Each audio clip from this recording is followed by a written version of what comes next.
Bienvenidos y bienvenidas a un nuevo episodio de nuestro canal de podcast de Historias sin pretensiones. Cuando pensamos en la religión de la antigua Roma, solemos imaginar mitos, estatuas, dioses lejanos, pero para los romanos lo sagrado estaba en cada gesto cotidiano, en cada decisión importante y en cada ritual público o privado. Hoy vamos a hablar de una religión que no se basaba tanto en la fe como en la práctica, en el equilibrio con los dioses y en mantener el orden del mundo. Pero de todas formas, nuestro invitado nos corregirá o afirmará esto. Y para entender cómo pensaban los romanos, cómo se relacionaban con lo divino y por qué su religión sigue siendo clave para comprender su sociedad, pues hoy tenemos el placer de conversar con Marco Almansa, especialista y miembro de la Asociación Cultural y Reconstrucción Histórica Mos Religiosus, una asociación dedicada a la investigación, a la recreación histórica, que también hablaremos, y la difusión del estudio de los fenómenos religiosos en la antigua Roma. Hola Marco, muy buenas, bienvenido a nuestro canal de podcast y gracias por compartir con nosotros tus conocimientos sobre la religión en la antigua Roma.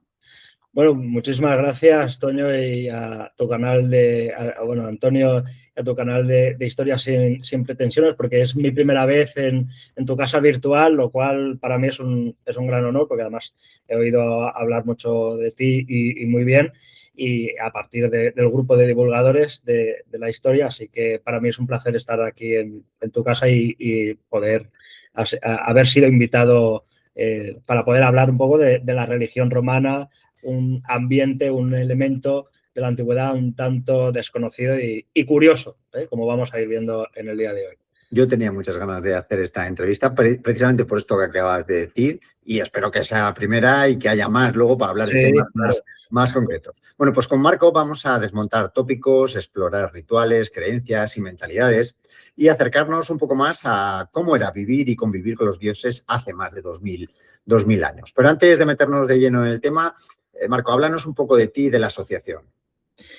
Bueno, yo soy doctor en Historia de Roma y Ciencias de las Religiones por la Universidad Complutense de Madrid y ya publiqué mi tesis doctoral, la defendí en el 2019 y la he publicado en un libro que se llama Similitatio de los Dioses, allá en el 2025, que es este libro de aquí.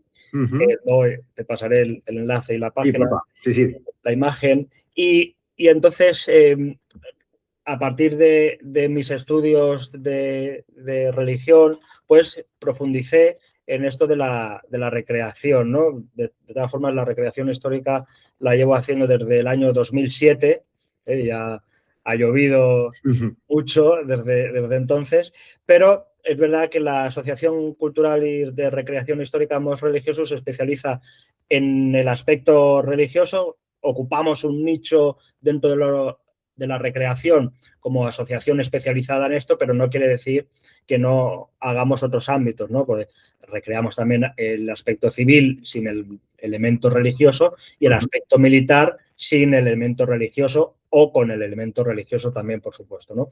Porque digamos que en la asociación nos encargamos un poco de estudiar, de difundir de otra manera y que sobre todo la gente toque la historia, porque cuando vamos a dar las charlas o damos en un yacimiento, en un museo, en un colegio, museo o universidad y demás, pues hacemos que la gente toque la historia, le dejamos el material porque es lo esencial, porque, Claro. bueno, pues un vídeo, una imagen y una explicación ayuda y es muy complementario todos los elementos, pero si no sabes cuánto pesa, por ejemplo, una armadura y te la pones, pues no sabes, no tienes esa sensación, ¿no? Entonces nosotros lo que hacemos es una divulgación en 4D, que es en 4 dimensiones. Ver, oír, tocar y sentir. Entonces, en ese sentido, hacemos que Mos Religiosus pueda ser una experiencia diferente. Entonces, tenemos nuestras redes sociales también para llegar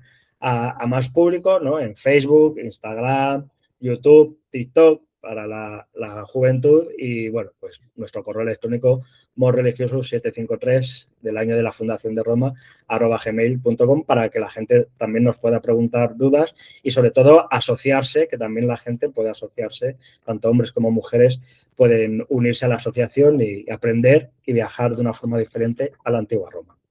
Muy bien, todo eso lo pondré luego en la descripción, los datos que me has dicho, el libro, el tema de las redes sociales, porque siempre es interesante que quede reflejado. Oye, y antes de llegar a la universidad, ¿hubo algún momento que dijeras, esto es lo mío, aquí tengo que estudiar y que profundizar?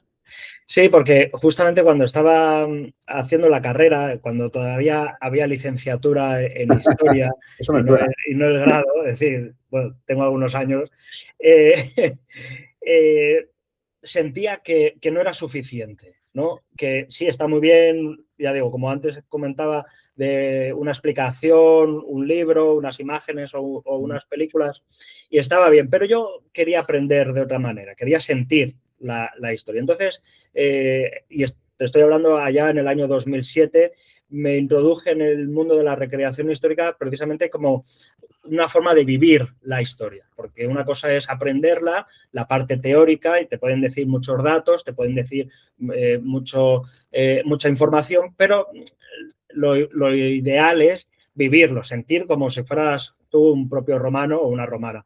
Entonces, pues ponerte una armadura, o ponerte una túnica, o ponerte lo que sea, pues eso hace que te motive al estudiar y aprender de otra manera diferente, ¿no? Entonces, deshaces algunas teorías que se dicen en el ámbito académico y vas aprendiendo y vas también y te ayuda, por otro lado, si haces participación activa, valga la redundancia, te hace quitarte ciertos miedos de timidez, de expositivos y tal. Entonces también era una herramienta a la hora de poder expresarme de forma pública porque ahí te podías obligar a ti mismo a dar explicaciones o charlas al público sobre un tema determinado. Entonces, la recreación histórica en este sentido ayuda a muchos niveles y ayuda sobre todo a adquirir un conocimiento amplio sobre el tema que se esté recreando. Yo hablo de la época romana, que es la que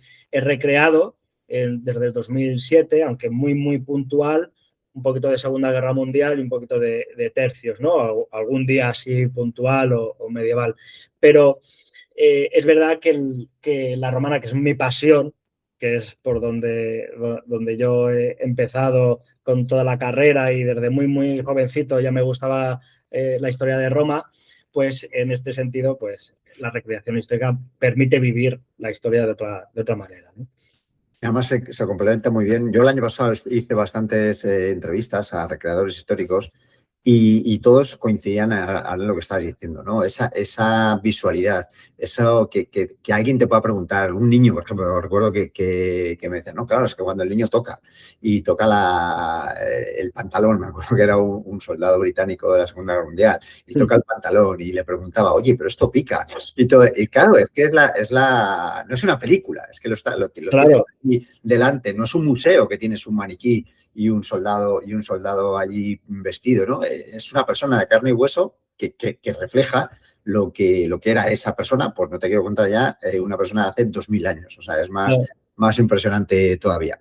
Sí, además a colación de precisamente eso del pantalón que sería de lana, yo viví lo mismo, pero en mis propias carnes, ¿no? Yo me puse una túnica de lana sin haber sido lavada ni nada, una lana pura y tal, y picaba eso Vamos. horrores, ¿no? Hasta que te vas acostumbrando y la vas lavando también por otro lado. Pero sientes el peso de la armadura, por ejemplo, yo empecé como militar y luego ya me fui yendo a lo más cómodo, ¿no? Al mundo civil. Pero bueno, el mundo militar sigue gustándome, por supuesto. Pero es verdad que sentir la armadura te hace estar más seguro y pensar, aunque sea de forma un poco remota, la seguridad que podía tener un soldado romano con este tipo de armadura y no con otra, ¿no? Y te cuento una pequeñita anécdota al respecto de esto del tema de las armaduras. Cuando hice un día de los tercios españoles, me acuerdo que fue en Toledo, y nos preguntaron, ¿os queréis poner armadura? Claro, nosotros, los que íbamos allí, éramos todos de ámbito romano, ¿no? De recreación romana. Y nos preguntaron, ¿queréis poneros armadura? Y dijimos, pues sí, claro. Y nos dicen, pero ojo, que pesan 5 kilos, ¿eh? Como diciendo, pesan mucho. Y nosotros nos miramos y dijimos, ¿cómo 5 kilos? A ver, dánosla. Y nos pusimos la armadura por el pectoral y la espaldera y dijimos, pero si vamos ligeros, vamos como unos vélites, como unos soldados muy ligeros y tal.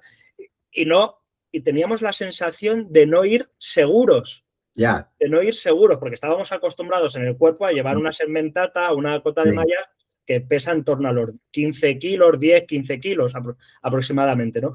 Entonces, claro, dices, pero ahí va, si esto es para mí ir casi desnudo, ir con una camiseta. Entonces nos reíamos y hacíamos esta broma, ¿no? Y con Esta comparación, ¿no? el peso. Claro. Marco, cuando pensamos en religión romana, ¿qué es lo primero que solemos imaginar la gente general, ¿no? Y que es completamente falso? Bueno, mucha gente piensa que el tema de la religión en la antigüedad, primero que cuando nos ven a nosotros como recreadores de la religión, piensan que somos neopaganos. Es decir, que creemos en divinidades del cielo y del inframundo y que hacemos hechicerías y que hacemos brujerías, cosas paganas, ¿no? Claro, se ha quedado, primero que eso ya va en el pensamiento y en religioso de cada persona de forma individual, porque la asociación no tiene un culto per se neopagano en absoluto, nos desvinculamos de todo esto. Pero, y ya cada uno, pues, de hecho hay gente en la asociación que es muy cristiana y gente que es atea y hay gente intermedia. Entonces, aquí tenemos, hay abanico de posibilidades Claro. como personas hay, ¿no? Entonces, mucha gente se piensa con esa idea que ha inculcado la cultura cristiana de hacer brujerías, de sacrificar niños o que el mundo pagano siempre la religión es como algo oscuro, como siempre. Y por otro lado, orgías, ¿no? Orgías sexuales, mucho vino y tal. Bueno, pues no, ni hacían, ni hacemos, evidentemente, ni hacían sacrificios de niños y se los comían ni nada. Y el tema de las orgías es algo que por desgracia también Hollywood ha propiciado y ha potenciado mucho, pero es totalmente falso. No hay orgías multitudinarias en la antigua Roma, esto de las bacanales no es así, no había ahí excesos orgiásticos ni nada de esto. Puede que hubiera de forma puntual, sí, no te digo que no, pero no era Era lo normal. en absoluto no era lo normal. Y sobre todo, consumo de drogas. Entonces, o consumo de estupefacientes y demás. Entonces, bueno, pues nada, todo esto es totalmente alejado de la realidad romana de la antigüedad y, por supuesto, de la asociación, evidentemente. ¿Qué daño ha hecho Hollywood? Mucho, mucho, mucho. Y ese pensamiento también cerrado, también que se ha inculcado sobre todo en los años, ahora no tanto, pero sobre todo en los años 40, 50, 60 y un poquito así en los años 90, de ese pensamiento cristiano que estaba reforzándose en querer superarse o querer sobrevivir a este periodo, ¿no? Aunque ahora hable un poquito de época contemporánea, pero querer sobrevivir a esta etapa de transición después de un poder que ha tenido durante la dictadura, pero y sin no me voy a meter en temas ideológicos ni nada, pero al reforzar el pensamiento no cristiano, al querer reforzar el pensamiento cristiano contra el no cristiano, pues se construyen una serie de argumentos, de relatos que han profundizado mucho en la sociedad actual, ¿no? Atendiéndonos también un poco a la literatura paleocristiana o cristiana del siglo II, III, después de Cristo, que también atacaba muchísimo al paganismo por haber multitud de sangre y tal. Y luego vemos que el 80% de los elementos de esa religión que ellos llamaban pagana, del pagus, del campo, como elemento para denostarlo, peyorativo, pues en realidad lo están copiando y adoptando por parte del cristianismo. Entonces, es muy, muy hipócrita todo. ¿Y cuáles eran los dioses más importantes? Así, por empezar en bruto. Buah, pues el tema de los dioses más importantes, evidentemente Júpiter encabeza toda la lista. En este ranking o esta listado o pirámide, como lo queráis llamar, Júpiter es la cabeza absoluta de todo esto. Y además no es que sea solo el dios de los dioses o el rey de los dioses, sino porque además epigráficamente lo vemos atestiguado un montón de altares votivos, de aras votivas dedicadas a este dios por parte de civiles y por parte de militares, pero por todo el Imperio Romano, ¿no?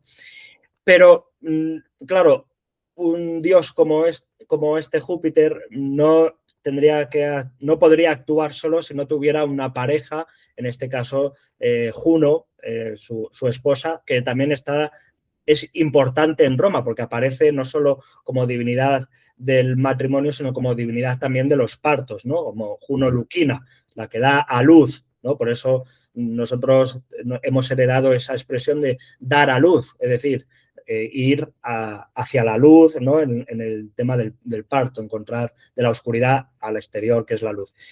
Pero, y hay otras divinidades, por supuesto, ¿no? Tenemos a Marte, pero Marte es un dios, en primer lugar, de agrícola y luego de la guerra, ¿no?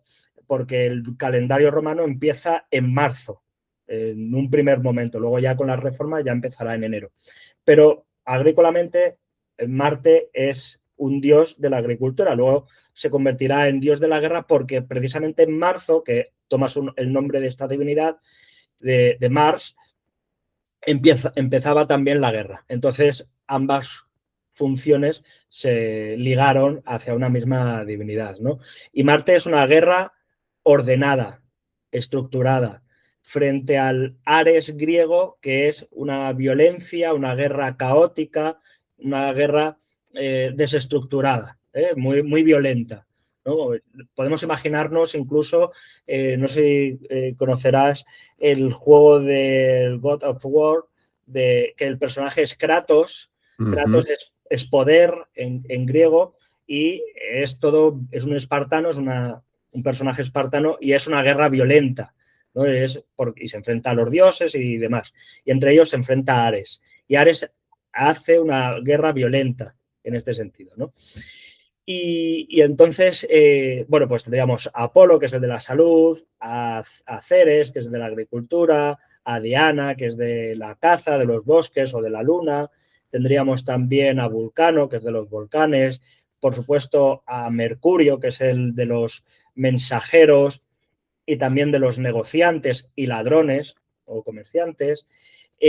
También tendríamos, por supuesto, a Venus, que es la Venus o Afrodita griega, que es la del amor, la sexualidad y su hijo Cupido, por ejemplo. Y tendríamos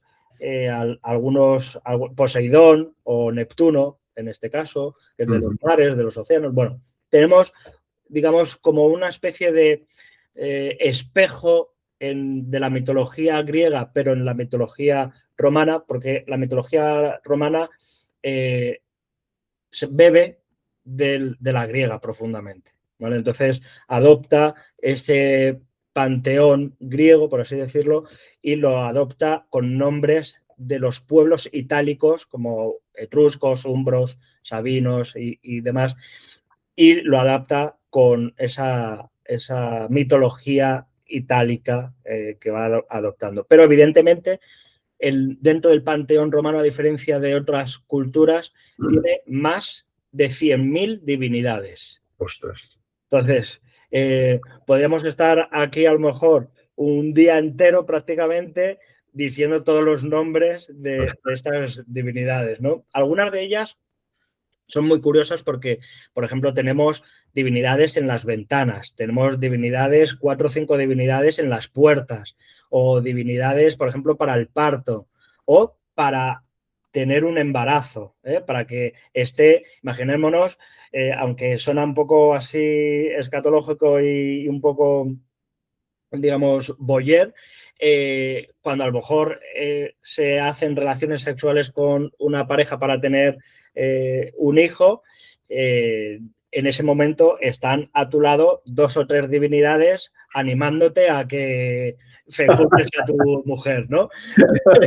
Pues teníamos que, ellos pensaban que así lo ocurría, ¿no? Que había 2 o 3 divinidades al lado del lecho para acompañarte y darte su favor para poder tener un hijo. O cuando, por ejemplo, y esto es muy curioso, cuando subimos una cuesta en una ciudad y tal, y nos cuesta, con el verbo, estamos invocando en realidad a la diosa cuesta.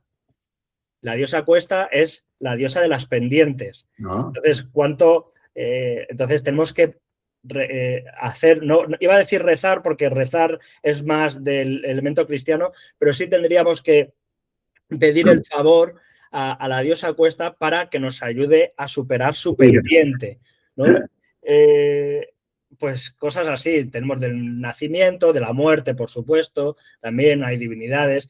Y el tema de las puertas, por ejemplo, es muy curioso porque para los romanos, cuando veían una puerta, sobre todo la de salida de la casa o de alguna habitación, ellos consideraban que desde dentro de la habitación veían una realidad que no tendría que ser la realidad real, ¿no? Valga así un poco la redundancia del término. Porque ellos pensaban que los dioses de las puertas les podían engañar, haciéndoles ver que había una realidad cuando en realidad era un portal hacia otro lugar. Y realmente es así, porque cuando nosotros traspasamos una puerta, bien hacia adentro, bien hacia afuera de una habitación, estamos yendo a otro espacio. ¿Vale? Entonces, es un espacio diferente. Claro. Entonces, en ese sentido, ellos creían que lo que veían no era real, sino era una realidad posiblemente ficticia de los dioses de las puertas, ¿no?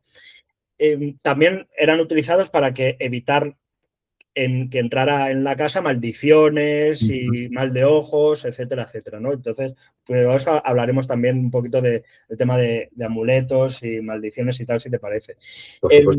Entonces, ya digo, hay multitud de divinidades. Para los comerciantes hay varios, para los agricultores, para todo, ¿no? Por ejemplo, si hay algún ganadero o alguien que le guste el huerto también y tal, pues le gustaría hacer un culto, por ejemplo, a Mojón. Mojón es una divinidad o Terminus, es una divinidad de los límites del campo. Ajá. Entonces, para que nadie te quite ese límite del campo, ¿vale? Pues se plantaban unos mojones, unas piedras que hoy podemos ver muchas veces en las casas de campo, que es donde limitaba tu espacio de propiedad, ¿no? Pues esos son términos que hacían los romanos, ¿no? O la moñiga, la caca de las vacas y tal, también tenía su divinidad propia para que se utilizara como fertilizante. Bueno, en fin, todo lo que nos podamos imaginar de entes más o menos abstractas o más tangibles de cosas que vemos, los romanos le daban culto a eso, a las aguas, a los vientos, a las tierras, todo, árboles. Lo has dicho antes, 100.000 divinidades. 100.000 divinidades, así que tenemos divinidades para todo. Oye, y si fuera para el día de hoy, pues a lo mejor se inventarían una divinidad para las pantallas de televisión o... Sí, claro, adaptado al medio. Oye, podcast, por ejemplo, yo que sé, alguna cosa. ¿Y el pueblo ya no tenía favoritos o...? Sí, había, mira, fíjate, lo curioso de los plebeyos, que es, digamos, el nordo mayoritario dentro de la sociedad romana, muchas veces vamos a identificar a los favoritos, por así denominarlos, con el epíteto Augusto o Augusta. Entonces, si vemos muchas veces en la epigrafía, que es la piedra escrita, vamos a ver, por ejemplo, Mercurio Augusto o Minerva Augusta. Entonces, que no quiere decir que estén vinculados a la casa imperial. Otra cosa es el culto imperial, que ya es diferente. Pero si nos encontramos generalmente con una divinidad y con el epíteto o adjetivo detrás de Augusto o Augusta, nos está indicando que esa persona o esa comunidad tiene como divinidad principal esa divinidad, ¿vale? Mercurio, Apolo, lo que fuera. Y digamos que en esa casa se daba el favor o se rezaba, por así, para entendernos, más a esa divinidad, o ese individuo tenía más importancia para esa divinidad, ¿no? Pero generalmente, y haciendo así un análisis sui generis muy general de las divinidades, por supuesto, el de Júpiter es el que más. ¿Pero por qué? No porque dijeran, no, Júpiter me gusta mucho. No, no. Es porque Júpiter está vinculado al Estado.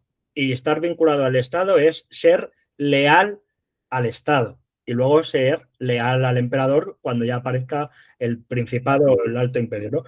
Y entonces con Júpiter dicen todos, no, pues yo hago Júpiter, hago un altar a Júpiter y así demuestro que soy leal al Estado romano y al emperador si es en ese momento. Entonces, demuestro mi lealtad. A mí nadie me puede decir que no sea un buen ciudadano si además cumplo con mis deberes de ciudadano, que es ir a los ritos públicos, cívicos de las divinidades. Y encima hago un altar a Júpiter.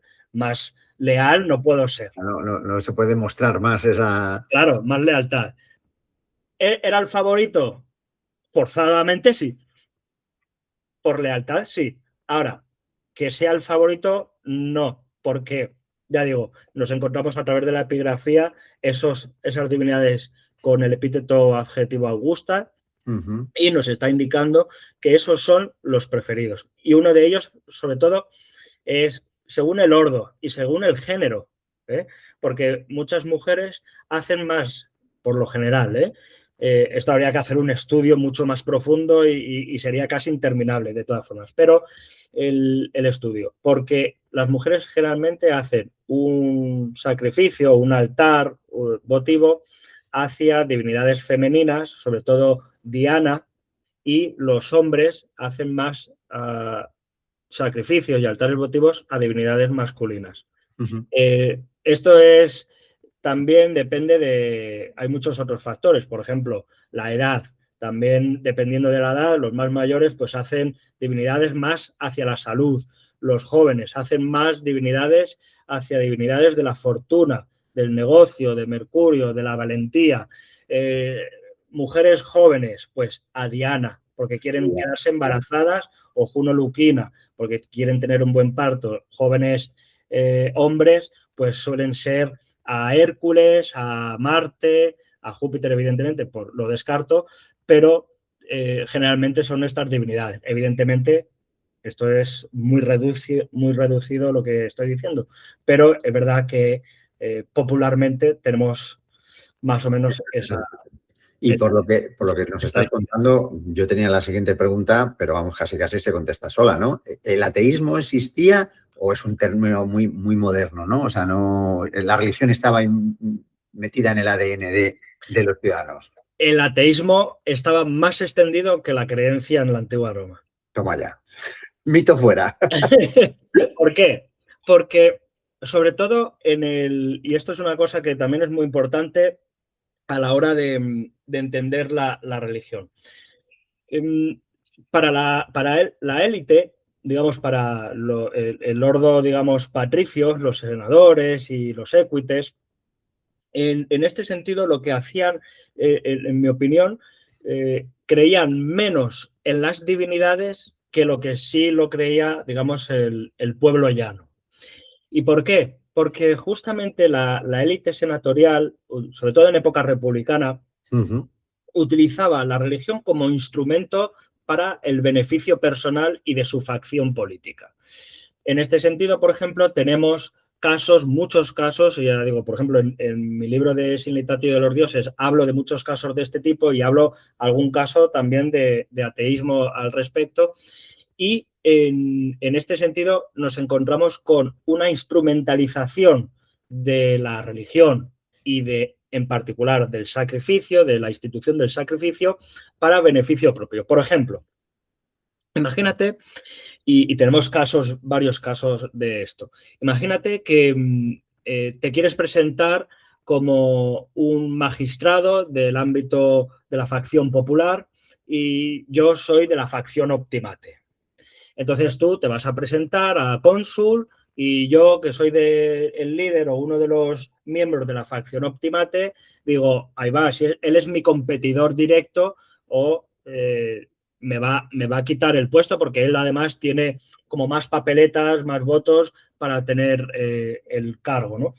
Entonces llega el momento en el que, bueno, sí, eres elegido, pero vamos al sacrificio inaugural que empezaba en los días, generalmente los primeros días de enero, y entonces lo que hago es hacer varias cosas. Si no consigo el soborno de alguien dentro de alguno de los miembros del sacrificio, lo que hago es lo siguiente.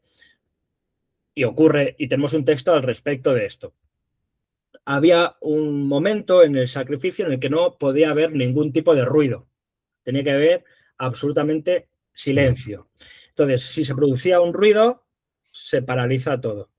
Entonces, ¿qué ocurría? Como los romanos conocían esto, ese periodo crítico del sacrificio, hubo un momento en el que alguien cogió un ratón, un murex, un ratoncillo, y lo llevó al lado del altar o cerca del altar allí.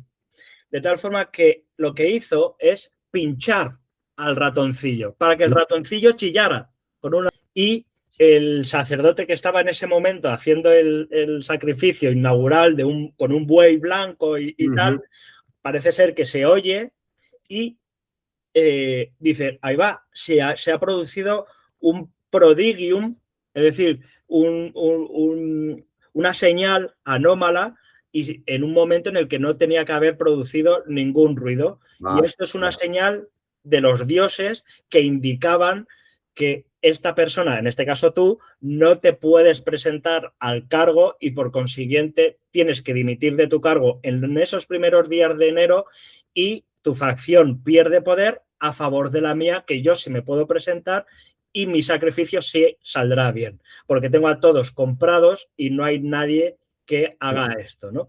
Entonces, tenemos algunos casos como esto. Y entonces, imagínate que yo me tuve que escuchar chilliditos de ratoncillos para poder analizar ¿Cómo era del ruido y del sonidito de si se oía y tal, los decibelios y todo esto para poder hacer un análisis de este caso, ¿no? Pero en este caso a lo que voy es precisamente a que la élite no parece creer en las divinidades. Sí, en este sentido, sí, había como unos entes y tal, pero la instrumentalización, la practicidad, decía, lo que parece reflejar es que no creían en los dioses en tanto en cuanto podemos compararlo con una fe actual, ¿no? De las religiones actuales, ¿no? Como el cristianismo, el islam, el judaísmo, etc. Pero, siempre que hay este debate o este tipo de preguntas, siempre remito a una escena de la película de Espartaco, de la de Stanley Kubrick, en la que el senador Graco está con un joven Julio César y va este senador y va a comprar un gallo y va acompañado de este joven Julio César. Y le dice Julio César, no sabía que creías en los dioses. Y entonces el otro dice, tengo que aparentar de forma pública creer, pero de forma privada no lo creo. Entonces, ahí me dio el chispazo y dije, ahí va, pero si toda esta gente es lo que pensaba.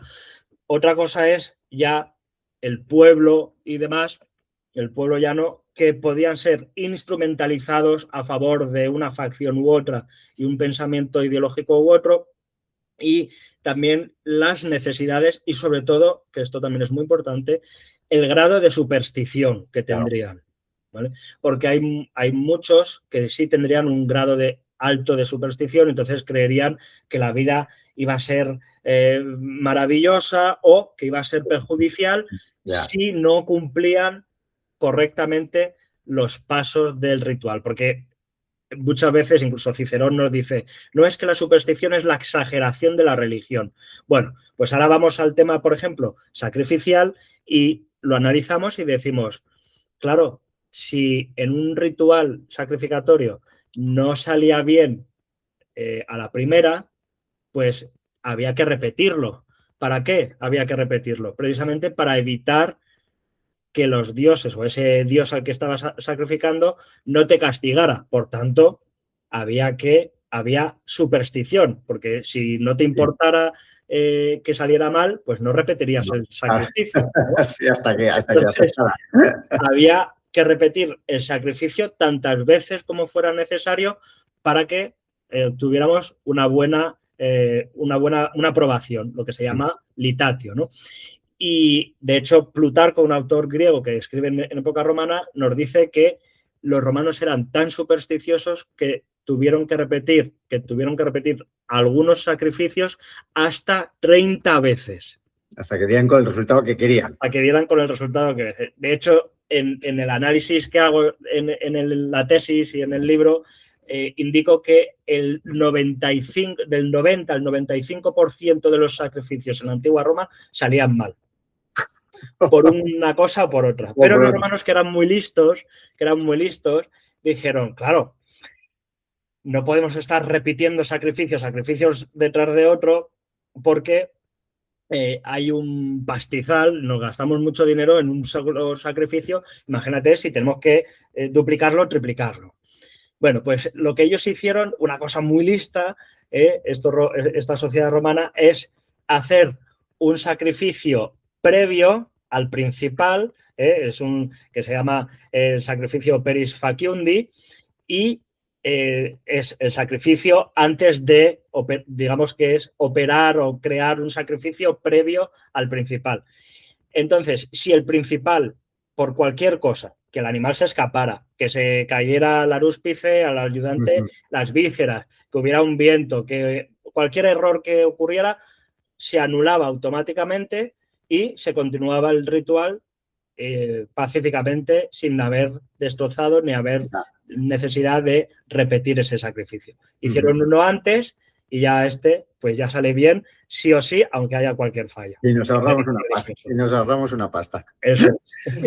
Oye, Marco, háblanos de los dioses del hogar, ¿no? Aquellos, los lares, los penates, que bueno, son muy cercanos a la vida cotidiana. Sí, de hecho, fíjate, he traído unas figuritas que son estos lares que podemos ver aquí. Estos lares son como unos genios danzantes, por lo general, que son los lares, son los protectores del hogar. No sabemos su nombre. En realidad son divinidades que se le llaman geni o se le llaman lares, pero no sabemos el nombre de cada uno de ellos. No se nos ha descrito por ningún lado. Si es que tuvieran nombre, por otro lado, ¿vale? Pero estos lares son los que protegían, digamos, la casa. Y entonces los muros de la casa y el interior de la casa. Entonces, esto se hacía en un larario, que es una especie de mini templo que se colocaba en el atrio o patio de la casa, o bien en una zona cerca de la puerta, en caso de que fuera una ínsula o un bloque de pisos. Una casa pequeñita. Se colocaba cerca enfrente de la puerta principal de tu propia casa, ¿no? Entonces, ahí se daba culto a estos lares para que protegieran el hogar, y en otro lugar, si es posible, si tuviera espacio, tendríamos a los penates. Bueno, en el larario, que no lo he dicho, también es importante tener la figura generalmente de Mercurio, en este caso. Este es un Mercurio también en plata que hemos creado nosotros, y lo que hace es la fortuna hacia la casa, el dinero y demás. También se ponía en el larario, que también se podía poner la figura del emperador, cuando en época del Principado y demás, pues ahí teníamos a esta figura. Pero los penates, por ejemplo, los colocaban bien en este larario o bien en otro lugar, en otro pequeño larario, en la despensa, en el almacén, en el penus, ¿vale? Que es como se llamaba. Por eso se llama penates, porque son los protectores del penus, es decir, del almacén, de la despensa, del alimento que había ahí. ¿Para qué? Para que ningún ratoncillo, serpiente o araña y tal se comiera la comida que había en la despensa. Y luego tendríamos a los manes. Los manes son como los espíritus de los antepasados. Entonces, los manes muchas veces lo que hacía, cómo eran representados, eran con máscaras mortuarias de cera, por lo general, y que en la serie Roma aparecen muy bien reflejados, y era el vivo reflejo del difunto, de la persona difunta. Muchas veces también tenían sus fiestas de los antepasados e iban al cementerio, a la necrópolis, precisamente para hacer una festividad encima de la tumba y dar un pequeño banquete, libar vino, etcétera, etcétera. Entonces, digamos que los lares, manes y penates protegían todo lo que había dentro, tanto lo que es la casa, lo que son los integrantes y el alimento y los antepasados.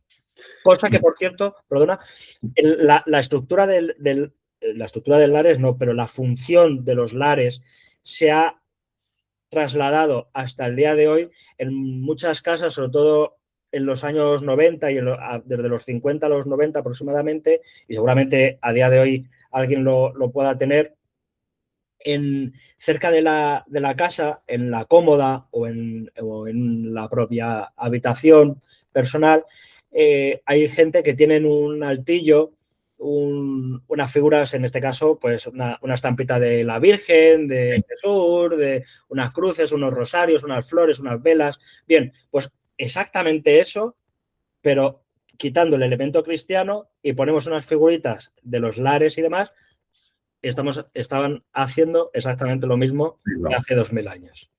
Oye, Marco, ¿y hay una jerarquía en el mundo de la religión? Porque yo creo que más o menos todo el mundo conoce al pontífice Máximo, que era una persona de relevancia en la ciudad de Roma, pero ¿hay alguna jerarquía o es esta figura única y ya no había más estructura?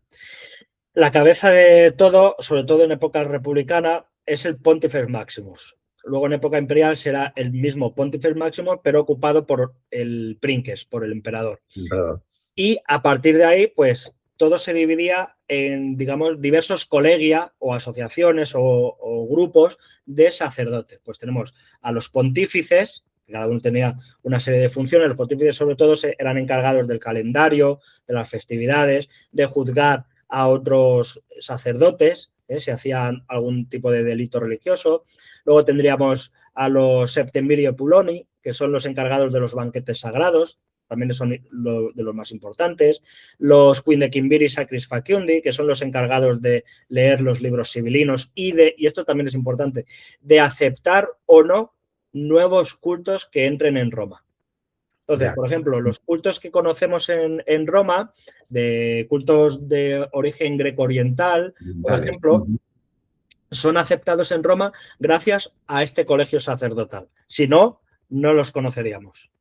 Entonces, por ejemplo, pues tendríamos el culto a Serapis, por ejemplo, bueno, Hermenubis en este caso, que es de procedencia egipcia y con mezcla de griega y romana, que es la cabeza de chacal de Anubis y el sistro oriental y el cuerpo de Mercurio o Hermes, ¿no? Que es como divinidad mensajera de las almas de los difuntos hacia el más allá.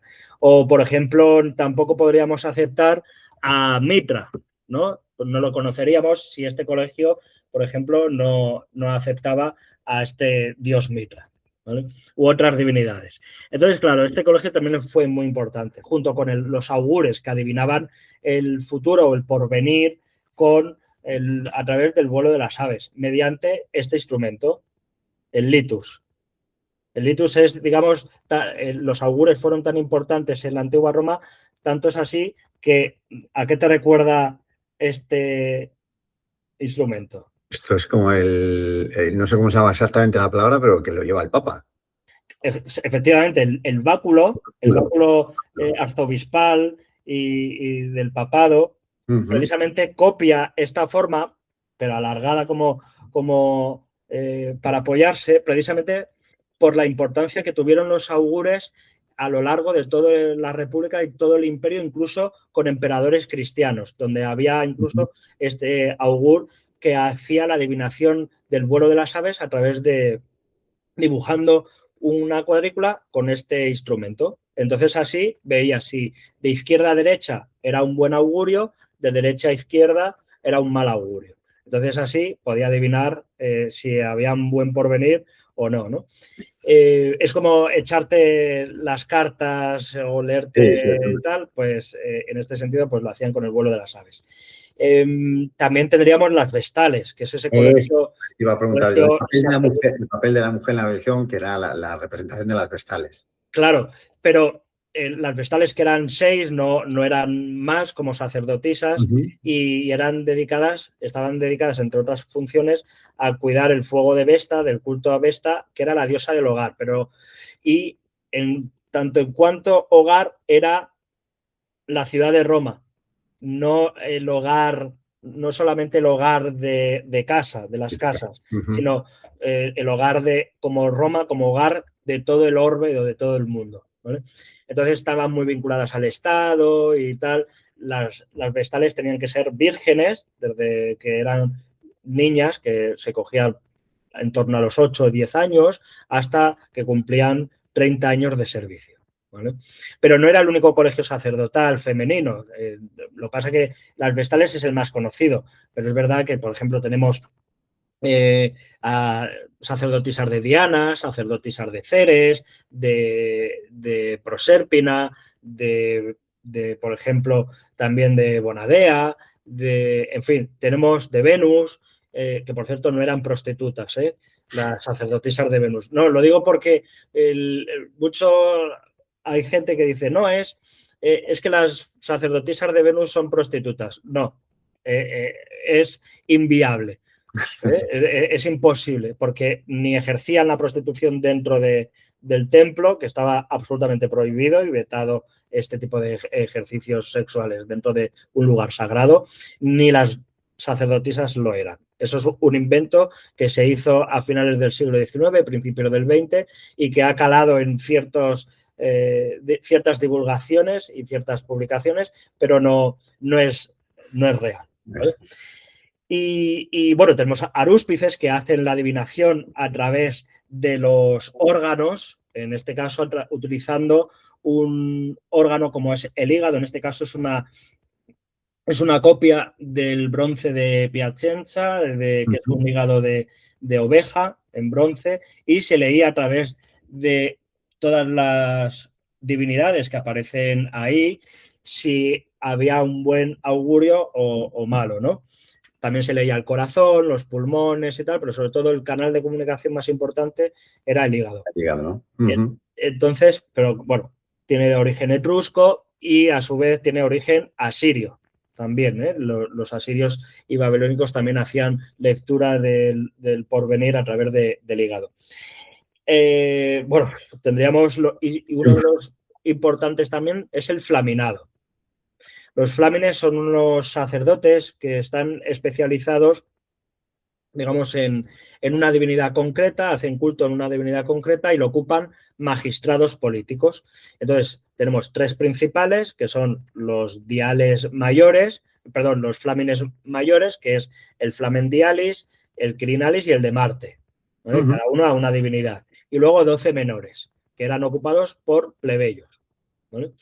Y entonces esos flámines, sus mujeres eran las flaminicae, eran flamínicas. Cuando uno se casaba por un método que era la confarreatio, es decir, sin disolución del matrimonio, y se convertía en flamen, la mujer automáticamente se convertía en flamínica. No ocurre esto en los pontífices. La mujer del pontífice no es pontificatrix automáticamente, no existe. La mujer de un augur no es auguratrix, aunque existe la figura de auguratrix, pero de forma privada, que va vinculada con las sagas o magas y hechiceras, adivinadoras, etc. Y en los demás, por ejemplo, de los Sepulonum o los Sacris Faciundi, los Septemviris Sacris Faciundi, no, su mujer no se convertía en sacerdote.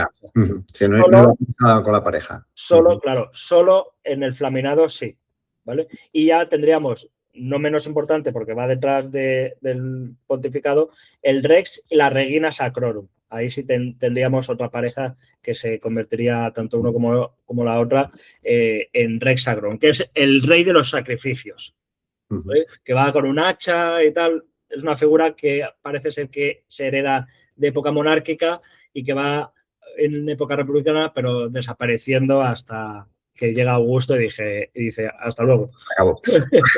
Marco, estamos ya en la recta final de esta súper interesante charla y no te he preguntado todavía por la actividad de recreación pura y dura, ¿no? Porque sí que he visto vídeos vuestros donde por lo menos la sensación es de un rigor histórico, de todo muy estudiado. O sea, y eso me figuro que lo beberéis de fuentes de la época, porque ¿cómo os ambientáis en ese sentido?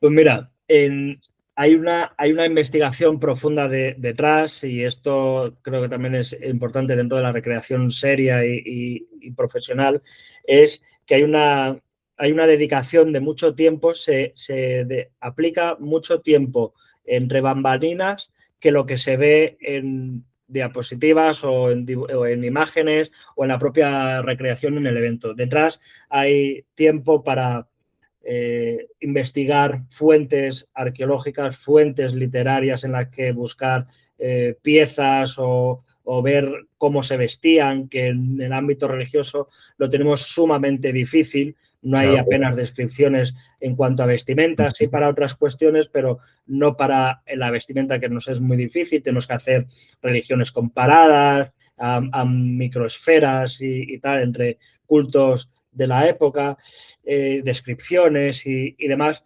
pero muchas veces nos basamos en elementos arqueológicos que nos dan la parte, digamos, material, ¿no?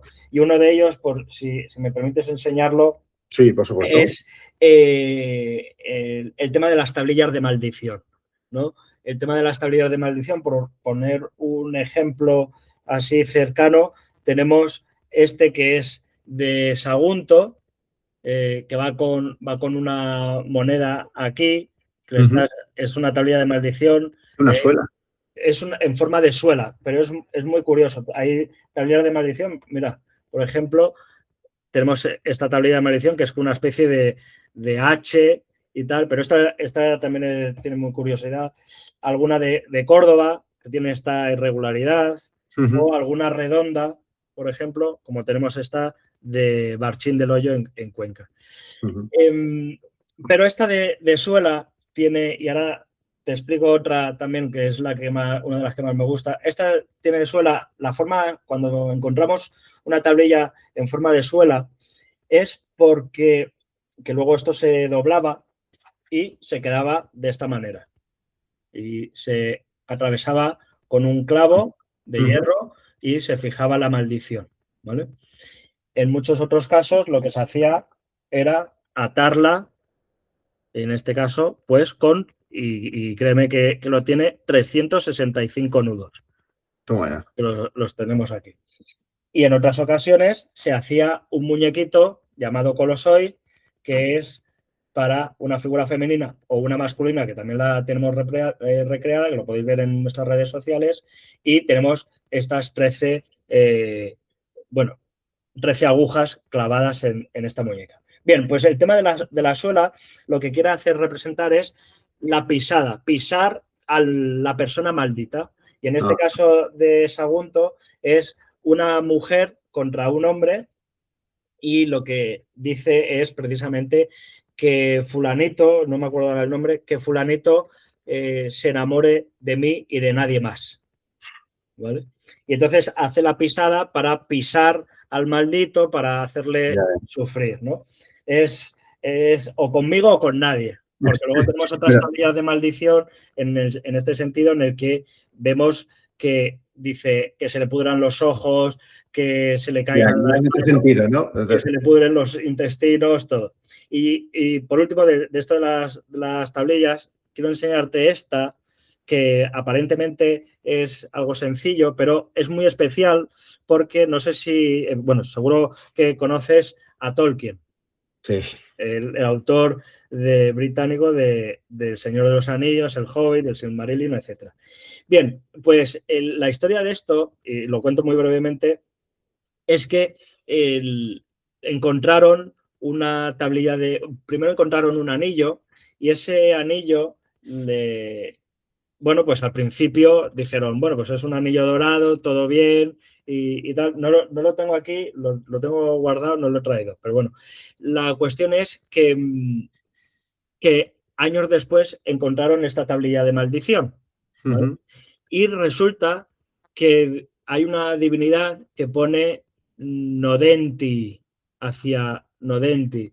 Y claro, el arqueólogo que lo encontró dijo, joder, pero no sé quién es Nodenti. Entonces fueron a consultarle a Tolkien, que era ese estudioso, profesor de lenguas celtibérica, germana, britana y britano antiguo, y lo estudió y estamos hablando en 1930 aproximadamente, y entonces lo estudió y dijo, pero si esta es una divinidad germana que se llama Nodens y que ha viajado a Britania, de algún modo, seguramente por parte de algún comerciante o de algún militar.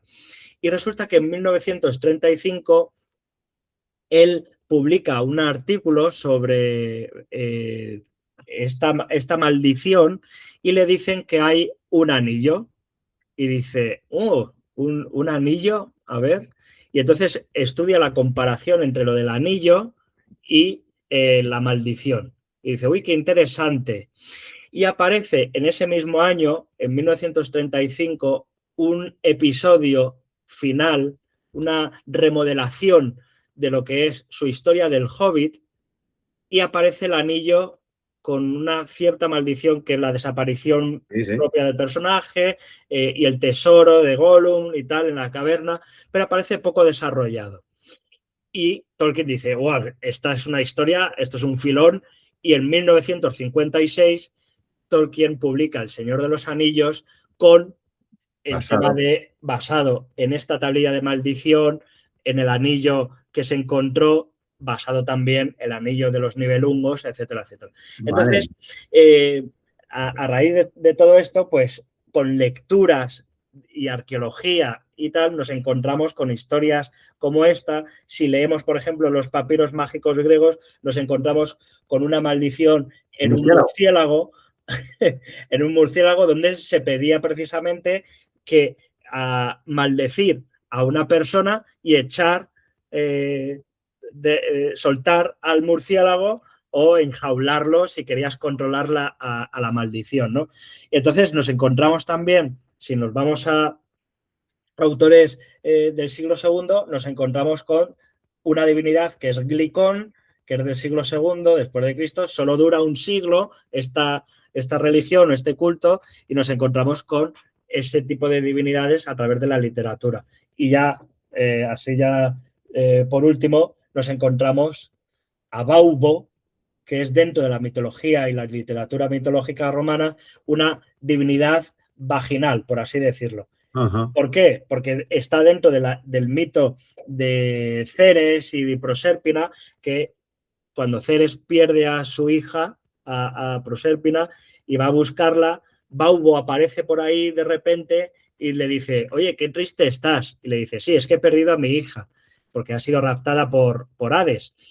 Y dice Baubo, a ver si con esto te alegra. Y entonces ella se levanta la túnica y la estola y tal, y le enseña sus genitales, ¿no? Su parte vaginal. Y entonces Ceres se ríe.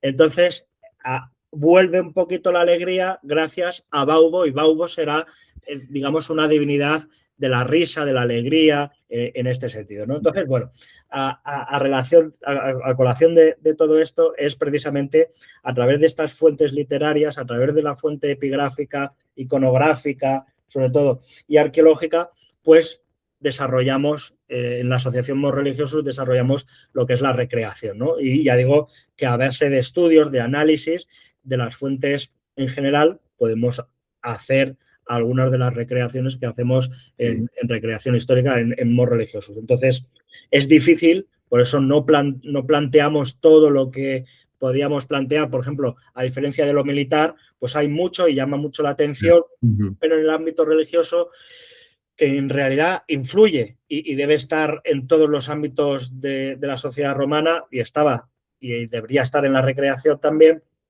es más difícil porque hay menos autores que hablen sobre elementos de la religión, porque ellos escriben para su gente que ya sabe, Claro. sabe cómo son, no describen como hoy podríamos describir para el futuro, ¿no? Ojalá alguien nos lea y que sepa un poco de hoy.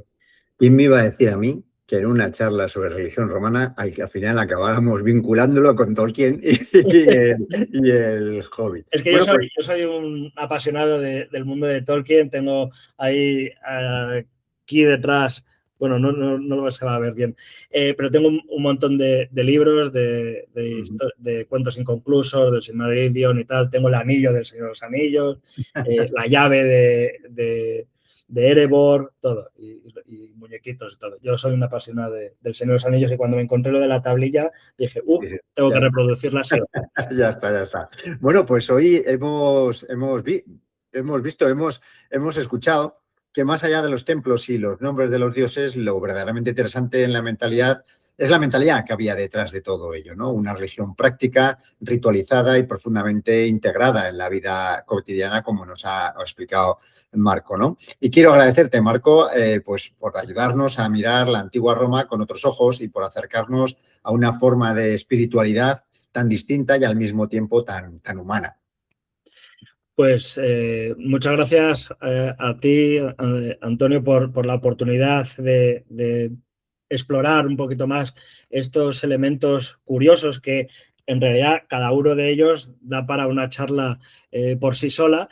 Y bueno, pero por lo menos presentar de forma general y también que la gente tenga un poco de curiosidad a la hora de ver este vídeo o escuchar el podcast, pues buscar y, digamos, aprender y conocer a estas divinidades, que algunas de ellas son muy desconocidas, como Baubo o Glicón, pero otras, y sobre todo, desmitificar lo que el pensamiento actual de lo que es la religión romana como una secta y que o que la asociación es una secta y vamos a engañar o a sacrificar y forzar a la gente, cosa que no es así, creo.